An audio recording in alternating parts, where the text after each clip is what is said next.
세계 2차 대전이 한창 있던 때 1940년대 우리가 어떤 그런 상황에 있었습니까?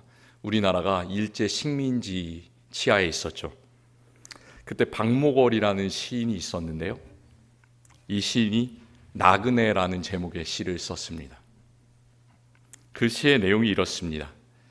강나루 건너서 밀밭길을 구름에 달 가듯이 가는 나그네. 길은 외줄기, 남도 300리, 술 익는 마을마다 타는 저녁놀, 구름에 달 가듯이 가는 나그네. 이 시를 읽는 사람들은 그 전쟁으로 피폐하던 시절에 어떻게 그런 정겨운 마을이 있는가, 낭만적으로 살아가는 나그네가 어디에 있는가 이렇게 궁금해합니다. 시인이 이렇게 아름다운 시를 지은 이유는 아마도 그 당시에 그렇게 정겨운 마을이 없기 때문에, 세상 어디에도 그런 아름다운 멋진 나그네의 낭만을 경험할 수가 없기 때문에 그 참 어려운 세상에서 오히려 아름답게 시를 지었지 않았을까 이렇게 생각을 해봅니다. 우리가 읽는 성경은 처음부터 끝까지 나그네에 대해서 쓰고 있습니다. 그러면서 너희는 나그네를 사랑하라 이렇게 하나님께서 명령을 하고 계세요. 그렇게 해야 되는 이유가 뭘까요? 나그네를 사랑해야 되는 이유, 그것은 이스라엘 백성들이 처음부터 애굽을 탈출할 때부터 애굽 땅에서 나그네로서 살았고, 이스라엘 나라가 없어지고 유다 나라가 없어진 다음에 또 큰 나라들 아수르와 바벨론에 끌려갔잖아요. 그곳에서도 이 사람들은 나그네로 살았기 때문입니다. 예수님께서 세상에 오시고 죽으시고 부활하시고 나서 사람들이 성령을 받고 최초의 교회가 세워졌는데요, 얼마 못 가서 그 교회에 여러 가지 박해와 시련이 불어닥쳤습니다. 그것을 피해서 세계 곳곳에서 이 예수님을 믿는 사람들이 나그네로 살아가야만 했습니다. 하나님께서 예수 그리스도를 우리에게 보내신 목적, 그것이 무엇일까요? 나그네라는 말을 넣어서 우리가 생각해 보면, 나그네 된 우리를 하나님 나라의 시민으로 만드시기 위해서 하나님께서는 예수 그리스도를 우리에게 보내주셨습니다. 에베소서 2장은 예수 그리스도께서 십자가로 중간에 막힌 담을 허시고 하나님과 우리를 화목하게 하셨다 이렇게 선포하신 다음에 이 한마디를 덧붙이고 있습니다. 그러므로 이제부터 너희는 외인도 아니요 나그네도 아니요 오직 성도들과 동일한 시민이요 하나님의 권속이라. 이 나그네라는 말을 들으면 우리는 마음이 찡하지 않습니까? 고국을 떠나서 먼 곳에서 오랜 시간을 살아가고 있는 이민자들인 우리에게 이 나그네라는 말이 해당되는 말이에요. 나그네라는 말은 좀 슬프게 말하면 이방인, 외국인 이런 똑같은 말이죠. 이 미국에서 살아가고 있는 이민자들의 이야기를 한 명 한 명 듣다 보면 어느 누구의 이야기나 참 드라마입니다. 어떤 두꺼운 책 한 권으로도 쓸 수 없을 만큼 고생의 연속이고 기적의 연속이에요. 하나님께서 도와주시지 않으면 어떻게 우리가 이 땅에 살고 있을까? 그렇게 생각될 만큼 힘든 일들이 참 많습니다. 미국에 들어오는데 입국 검색대에 이렇게 잡혀본 그런 분들의 이야기, 기적적으로 미국에 들어온 그런 분들의 이야기도 많이 들어봤고요. 불안한 신분으로 고생하던 분들의 이야기 참 많이 들었습니다. 그런 이야기들 뿐만 아니라 아무리 외국에 오래 살아도 뭔가 우리는 문화와 환경이 우리와 맞지 않는다, 다른 옷을 입고 있는 것 같다, 그런 느낌을 받습니다. 또 그뿐만이 아니죠. 1세대뿐만이 아니라 외국에서 태어나고 자란 2세대, 3세대들도 아무리 언어를 완벽하게 잘해도 뭔가 맞지 않는 음식과 또 뭔가 섞이지 못하는 그런 것들이 마음속으로 느껴집니다. 그게 바로 나그네입니다. 오늘 읽은 말씀에서 사도 베드로는 이 편지를 받는 사람들을 1절에서 본도, 갈라디아, 갑바도기아, 아시아와 비두니아에 흩어진 나그네다 이렇게 말하고 있어요. 여기서 5가지 지역을 말하고 있는데 이 지역들은 어디냐면요, 유럽과 맞닿아 있는 아시아의 맨 끝에 지금의 터키 있잖아요. 터키 그 북쪽 지방입니다. 지도를 잘 검색해 보시면은 이제 알 수 있겠지만 이 지역은 환경이 아주 척박합니다. 산이 참 많고요. 산이 많으면 어떻게 됩니까? 도로를 내기가 쉽지가 않잖아요. 도로가 없으니까 각 지역 간에 왔다 갔다 교류를 하기가 어려웠습니다. 마치 비유를 하자면 우리가 살고 있는 알래스카 같았다, 이렇게 생각해 볼 수가 있습니다. 그런데 그 어려운 환경에 있는 나그네지만 박해를 피해서 그쪽 지역으로 흩어진 그런 주님을 믿는 사람들이지만 나그네라고 해서 기죽을 필요가 없습니다. 우리는 나그네라고 해서 전혀 기죽을 필요가 없어요. 왜 그러냐? 베드로전서를 받는 그 척박한 지역의 나그네들도 지금 앵커리지 제일하는 장로교회에서 예배하는 우리 세상의 나그네들도 마찬가지로 우리는 자부심이 있죠. 하나님 나라의 시민이고 하나님 나라의 권속이다. 그 사실은 어떻게 해도 변함이 없습니다. 그러니까 우리는 늘 나그네지만 자부심을 가지고 세상의 왕권이 아니라 하나님 나라의 놀라운 왕권을 가진 사람으로서 살아갈 수가 있는 줄을 믿습니다. 베드로전서 1장 2절은 그들을 격려하면서 이렇게 말하고 있어요. 은혜와 평강이 너희에게 더욱 많을지어다. 이 말을 잘 생각해 보시기 바랍니다. 베드로는 단지 이 편지를 받는 그 흩어진 나그네들에게 은혜와 평강이 너희에게 있을지어다 이렇게만 얘기하지 않고요, 너희에게 더욱 많을지어다 이렇게 말하고 있습니다. 평안하게 살아가는 세상 사람들보다 박해를 당하는, 고난을 당하는 나그네들에게 더 큰 은혜가 있다고 선포하고 있습니다. 이 말씀을 통해서 더욱더 큰 힘과 위로를 받으시기를 바랍니다. 우리는 어려울수록 좋은 거예요. 왜냐하면 하나님은 어느 누구나 나그네지만 열심히 부활의 신앙 안에서 믿음으로 살아가고 있는 우리들에게 더 큰 복을 주시기 때문에, 더 큰 은혜와 평강을 주시기 때문입니다. 우리를 늘 좋은 것으로 더 채워주시기 때문에 하나님의 은혜와 평강이 우리에게 늘 있는 줄로 믿습니다. 하나님께서 이렇게 우리를 크게 사랑해 주시기 때문에 우리 나그네들의 마음에는 늘 즐거움과 기쁨이 넘칩니다. 8절에서 이런 말씀을 하고 계십니다. 예수를 너희가 보지 못하였으나 사랑하는도다. 예수님을 눈으로 보신 분 계십니까? 우리 중에는 한 명도 없습니다. 베드로 전서를 받는 사람들도 우리들과 마찬가지로 예수님께서 세상에서 활동하신 모습, 그가 죽으시고 부활하신 그 모습을 눈으로 직접 보지 못한 그런 사람들입니다. 그 얘기가 무슨 말이냐면 그 사람들은 1세대의 사람들이 아니라, 1세대의 신앙인들이 아니라 2세대, 3세대의 신앙인들이었다는 말이에요. 이미 기독교회가 한 차례 큰 박해를 경험하고 나서 그 다음 세대, 이제 그 지역 전체로 흩어진 사람들이 이 편지를 받았습니다. 우리가 1세대에 비해서 2세대, 3세대가 부족한 것이 무엇인가요?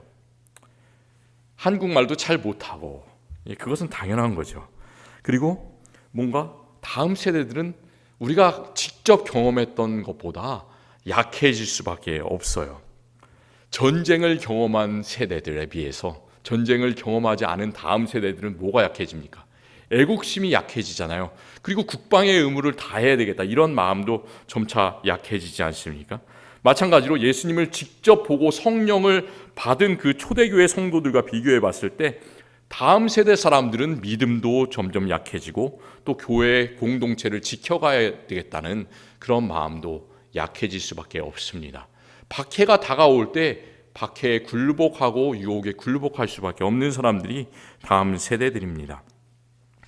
그런데도 아무리 그들이 2세대, 3세대들이라도 눈으로 보지 않고 예수님을 사랑하는 사람들이 더 복되다라고 말씀하고 있습니다. 그 말은 바로 우리에게 해당하는 거예요. 우리가 예수님을 눈으로 직접 보지 못했지만 우리가 믿음을 지켜나갈 때 눈으로 보지 못하고 믿는 사람들이 더 복되다라는 말입니다.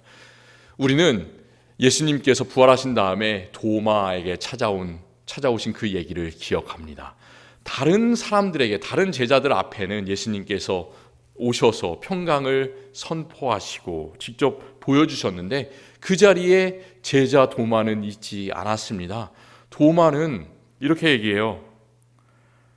내가 그의 손에 못자국을 보며 내 손가락을 그 못자국에 넣으며 내 손을 그 옆구리에 넣어보지 않고는 믿지 아니하겠노라. 이게 우리의 모습 같지 않습니까? 다른 제자들에게 자신이 의심하는 것을 당연한 것처럼 얘기하고 있습니다. 자신이 믿음이 없다면 그것을 부끄러워하면서 회개하고 주님께 나아가기 위해서 간구해야 될 텐데 그렇게 하지 않고 이 도마는 오히려 요즘에 세상을 믿지 않는 많은 무신론자들처럼 그리고 그들이 더 자기가 똑똑하다고 주장하는 것처럼 그런 모습을 다른 사람 앞에 얘기를 하고 있습니다. 그때 예수님께서는 도마를 미워하지 않으시고 그에게 찾아오십니다. 그래서 그 모든 상처난 손과 옆구리를 보여주세요. 직접 만져보라고 도마에게 하십니다. 너에게 평강이 있을지어다. 그 두려운 마음에 평강을 선포하십니다. 그리고 그때서야 도마가 이렇게 자기의 신앙을 고백하죠. 나의 주님이시오 나의 하나님이십니다. 그렇게 예수님께 얘기할 때 예수님께서 이런 말씀을 하십니다. 너는 나를 본고로 믿느냐? 보지 못하고 믿는 자들이 더 복되도다. 우리가 그런 사람이에요. 보지 못하고 예수님을 믿기 때문에 훨씬 더 복된 그런 사람들인 줄로 믿습니다. 우리가 예수님을 직접 보지 못하고 믿는데 그럼에도 불구하고 2000년이 지나서 예수님의 이야기를 듣고 믿은 우리가 그리스도 안에서 기뻐하고 즐거워하는 그런 이유가 뭘까요? 그것은 그리스도께서 부활하신 그리스도께서 우리에게 산 소망이 되시기 때문입니다. 예수님은 죽어있는 글자에 적혀져 있기만 한 그런 소망이 아니라 우리에게 진짜로 살아있는 소망이 되신다니까요. 그 살아있는 소망을 영어 성경으로는 living hope라고 되어 있어요. 살아있는 소망. 진짜 예수님의 부활이 나에게 살아있다라는 뜻이 무엇인지 한번 깊이 생각해 보세요. 한 10년 전쯤에 한국에서 살아있네라는 유행어가 이렇게 아주 인기를 끈 적이 있습니다. 살아있네. 그냥 살아있네 이렇게 하면 재미가 하나도 없고요. 이게 제가 서울 사람이라서 사투리를 잘 못하는데요. 부산 분들 계십니까? 부산 사투리예요. 그래서 부산 사투리로 이렇게 억양을 높낮이를 조정해가면서 살아있네 뭐 이렇게 해야지 재미가 좀 있습니다. 이런 식으로 크게 얘기를 하는 거예요. 이게 무슨 뜻일까요? 살아있네 라는 뜻. 우리가 세상에서 살아있다라는 말 한번 생각해 보시기 바랍니다. 그 살아있네 라는 유행어가 뭘 얘기를 하냐면 옛날에는 이 사람의 힘이 팔팔했는데 과거에는 참 대단했는데 이제 시간이 지나면 지날수록 영향력이 점점 미미해지는 거예요. 그런데도 불구하고 아직까지 뭔가 그 사람이 존재감을 발휘할 때 갑자기 깜짝 놀랐을 때 그 살아있네라는 유행어를 씁니다. 그러니까 오래된 것이 별로 존재감이 없어 보이는 것이 아직까지 쓸만하다 이런 내용을 얘기할 때 그 살아있네라는 유행어를 씁니다. 그러니까 세상에서 살아있다라는 말은 뭐냐면 과거에 살아있고 지금까지 살아있다라는 그 정도예요. 그런데 성경에서 살아있다라는 말, 성경에서 생명이라는 말은 훨씬 더 넓은 뜻을 나타냅니다. 그것은 과거에 살아있었고 지금도 살아있고 앞으로도 살아있고 영원히 살아있는 것, 그것이 바로 생명, 살아있다라는 뜻이에요. 예수님의 부활에 대해서 한번 생각해 보시기 바랍니다. 예수님의 부활은 언제 일어났습니까? 예수님께서는 2000년 전에 그 특정한 지역에서 유대 땅에서 다시 살아나셨습니다. 분명히 예수님 한 분이 살아나신 건데 과거에 어떤 한 장소에서 일어난 일인데 그 과거에 일어난 사건이 예수님에게만 해당되지 않고 예수님을 믿는 모든 사람들을 변화시키고 영향을 끼치죠. 예수님의 부활, 그것은 그를 믿고 입으로 예수님을 믿습니다 시인하고 세례를 받은 우리를 거듭나게 했습니다. 우리는 이제 세상에 살지만 하나님께로부터 새롭게 된 사람, 중생한 사람, 거듭난 세상의 나그네가 되었습니다. 예수님의 과거에 있었던 부활이 우리의 현재의 모습을 변화시켰어요. 그리고 예수님의 부활은 이제 더 나아가서 우리의 미래의 모습도 또 바꾸어 놓습니다. 5절 말씀은 너희는 말세에 나타나기로 예비하신 구원을 얻기 위하여 믿음으로 말미암아 하나님의 능력으로 보호하심을 받았느니라 선포하고 있습니다. 우리는 현재에만 살아가는 사람들이 아니에요. 현재에 살아가지만 미래를 늘 예수 그리스도의 부활 안에서 바라보고 있는 그런 사람입니다. 그래서 이렇게 한 발짝 한 발짝 미래에 향해서 확신을 가지고 나아갈 수 있습니다. 또 그 미래에 대한 살아있는 소망은 우리가 지금도 늘 하나님의 보호하심 아래서 살아갈 수 있구나. 우리가 미래를 생각할 때마다 다시 그 미래의 영향력이 현재로 들어오는 거예요.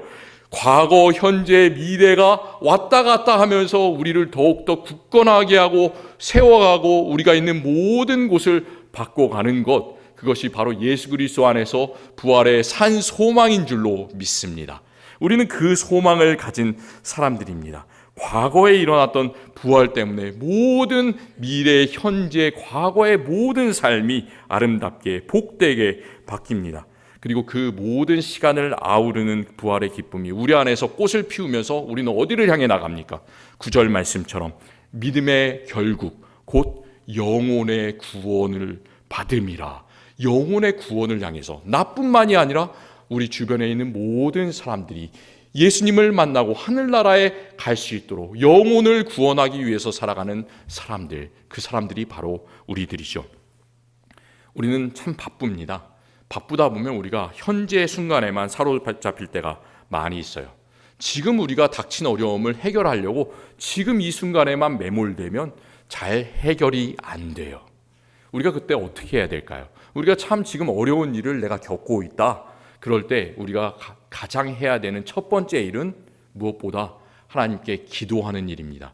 기도하시기 바랍니다. 힘들면 기도하시기 바라요. 기도하면 해결이 됩니다. 내가 지금 당장 해결함을 받지 못할지라도 하나님께서 원하시는 때에 하나님의 방법으로 놀랍게 해결이 돼요.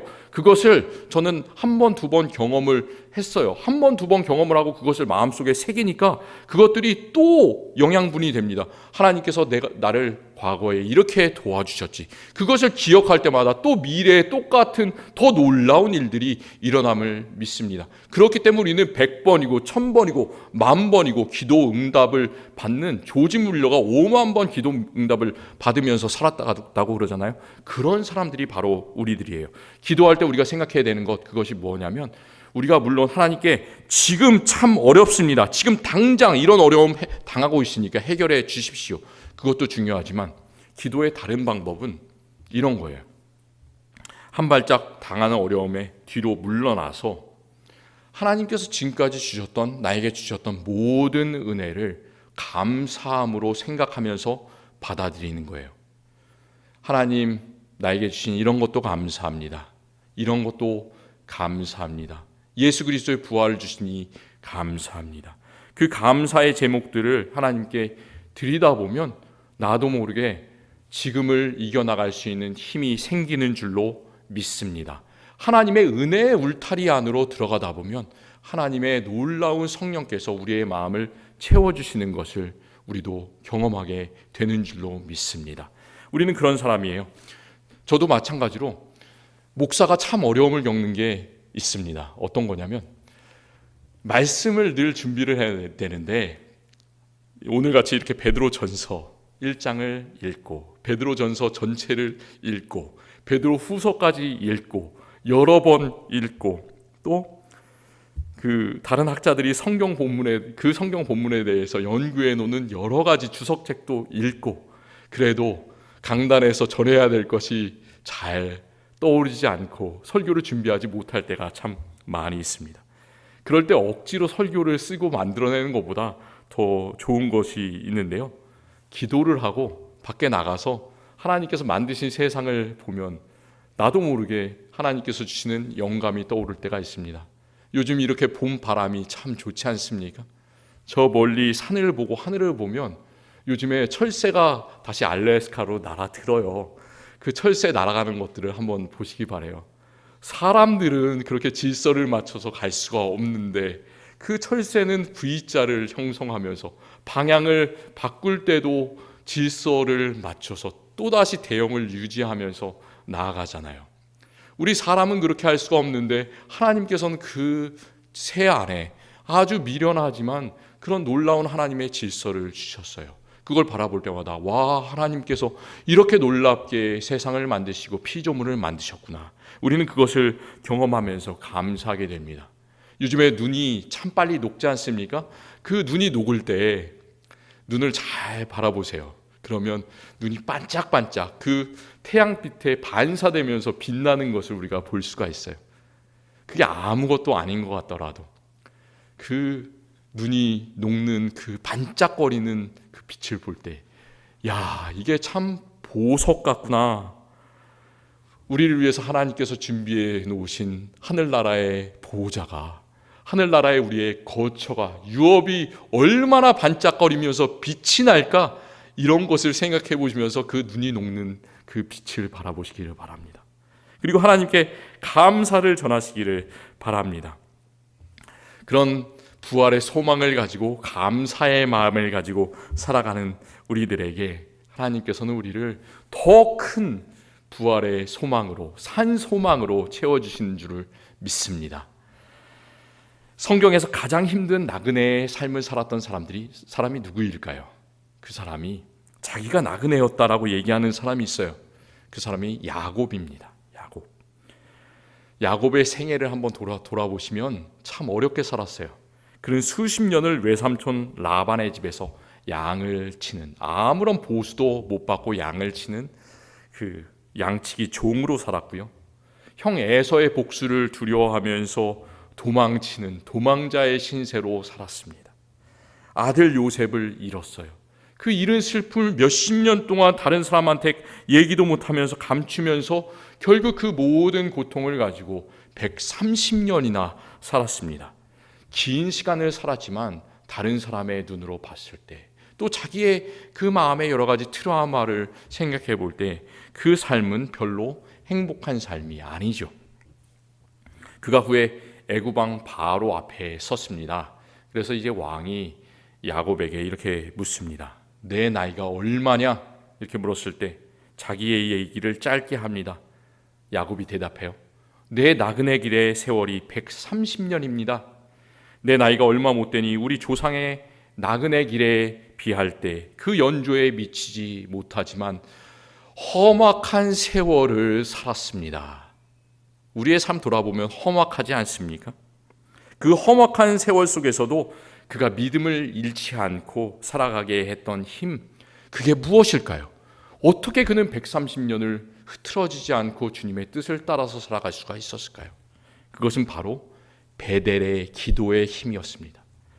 그가 이제 나그네 생활을 막 시작하는 순간에 집을 떠나서 도망가면서 길바닥에서 돌을 베고 잤을 때 그 자리에서 하나님의 놀라운 비전을 바라보고 하나님을 위해서 자기가 베고 잤던 그 돌을 기둥으로 세우고 그 위에 기름을 붓고 예배하면서 그곳의 이름을 하나님의 집이다, 베델이라 이렇게 불렀습니다. 그리고 이렇게 서원 기도를 해요. 내가 평안히 아버지의 집으로 돌아가게 하시면 여호와께서 나의 하나님이 되실 것이요 내가 기둥으로 세운 이 돌이 하나님의 집이 될 것이요 하나님께서 내게 주신 모든 것에서 10분의 1을 내가 반드시 하나님께 드리겠나이다. 그 마음의 소원을 가지고 나는 반드시 저 본향으로 다시 돌아가겠다. 아버지 집으로 다시 돌아가겠다. 아버지 하나님과 항상 동행하겠다. 그 마음으로 어려운 시절을 이겨냈습니다. 결국 그가 아버지 하나님께 다시 돌아가죠. 그리고 감사합니다. 그가 그렇게 할 수 있었던 것, 그것은 미래에 산 소망이 있었기 때문입니다. 우리는 어떻습니까? 야곱에 비교해 볼 때 우리는 더 큰 산 소망이 있습니다. 야곱은 예수님을 만나지 못한 그 전의 사람이지만 우리 안에는 이미 부활하신 예수님께서 주인이 되셔서 우리를 다스려 주시고 우리에게 평안함을 주십니다. 우리는 더 놀라운 산 소망을 가지고 살아가는 사람이에요.